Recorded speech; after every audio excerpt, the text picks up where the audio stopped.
Dhe ne do të përmendim, inshallah taala, disa kategori njerëzish të cilët nuk kërkojnë ndjes.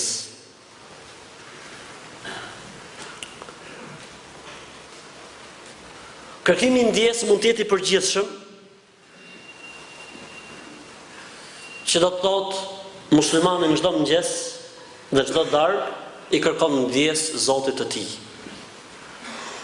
Dhe aq shumë e vlerësuar është tek Zoti kërkimi i ndjes, saqë Zoti atë njeri i cili e bën këtë lutje në mëngjes ose e bën darkët, thotë nëse vdes atë ditë është për banorëve të xhenetit, nëse vdes atë natë është për banorëve të xhenetit.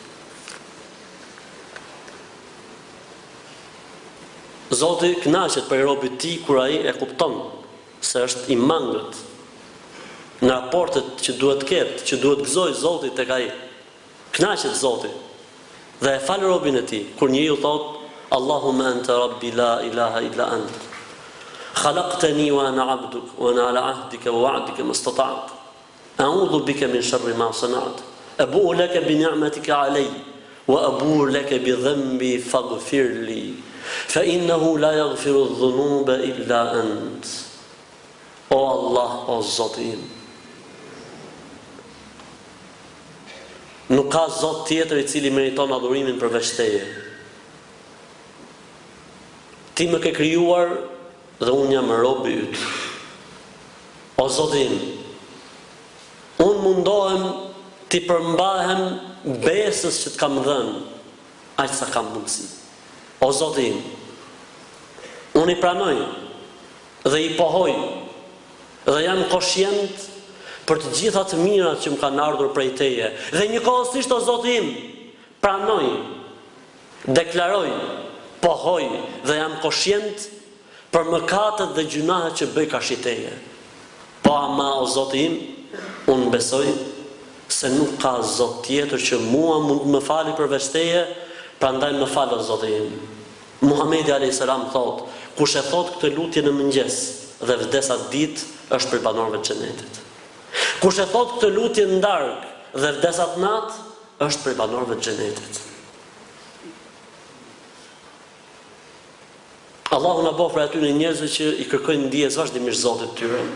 Mirë po njeriu nuk duhet mjaftohet me kaq. Zotit fal për problemet që ti ke mes teje dhe Zotit tat. Mirë po, nëse ke bërë faj ose gabim ndaj njerëzve, duhet kërkosh ndjesën prej njerëzve. Zotit fal nëse i ke problemet me Zotin tat. Ama nëse i ke me krijesat dhe me njerëzit, duhet i kërkosh atyre ndjes, ose si thuhet në gjuhën popullore, të kërkuarit halal, ti kërkosh halallikun. E nëse nuk ja kërkon halallikun, nuk të bën dobi në botën tjetër, se ti pendohesh mes teje dhe Zotit tat. Edhe nëse është bërë gabimisht, ndjesa duhet kërkuar. Për këtë arsye Zoti xhalla xhelaluhu në Islamin ton të bukur dhe të mrekullueshëm na ka dhënë disa adhurime interesante, të cilat e orientojnë njeriu tek kërkimi falje ose kërkimi ndjes. Për shembull, nëse njeriu gabon në namazin e tij, kemi diçka në Islam që quhet sejdja që korrigjon gabimin. Sejdja që korrigjon gabimin. Ti ke bërë gabim namaz.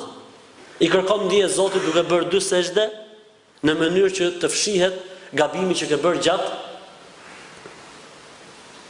namazit. Për shembull, një rast tjetër, janë shumë raste të tilla në Islam.